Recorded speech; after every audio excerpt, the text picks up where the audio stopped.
Okay, today we will talk about TDD, test-driven development, a practice invented by Ken Beck 25 years ago in extreme programming, a famous agile framework.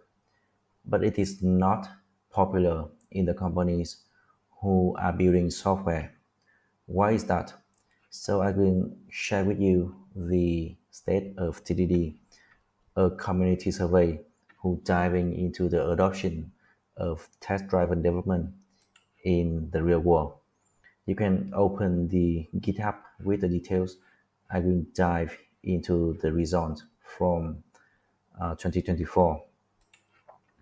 So the survey includes a lot of questions, and I will only highlight a few things that I found interesting.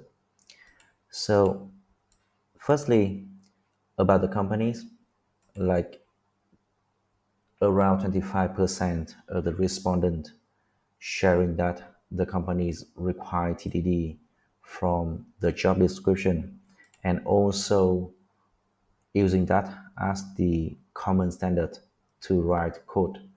And it is a good thing. Like 25% is not a small number. I believe the actual number, if we consider the wider group of company in the industries, it could be even lower than this respondent because most of them are the software craftsmanship. So it means like they will have the higher adoption ratio comparing with the normal industry. And you can also see that a lot of them sharing that they're using TDD in the daily work. So it is very advantageous comparing with the normal standard. And the interesting thing is about the question about whether they see TDD like make them faster or slower if they're not using that. And only 40%, 14% of the respondent agree with like they will feel slower without TDD. So it means it's not about speed.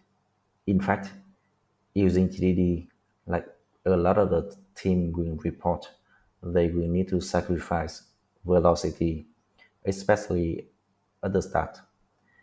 And the real benefit from TDD is about quality, and it is important.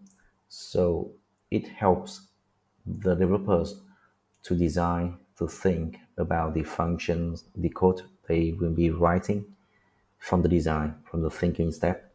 They need to write the test first. And but within our like usual standard for the companies, usually they need to prioritize the velocity. It is not necessarily the right thing to prioritize because if we're not doing it right in the first place, very high chance that we will see issues, defects after the release, and they might need to do that the second time to fix it. And the total cost and the total duration will be higher. But why companies still doing that? I'm not quite sure it is the effective way to prioritize velocity over good quality built-in with TDD. And the second school of thought to explain why TDD is not popular as it should be, because it is like it feels contradict with the normal way of thinking for a lot of developers. So that makes it harder for them to adopt TDD in the daily work. So it could be the reason. So what's your thought?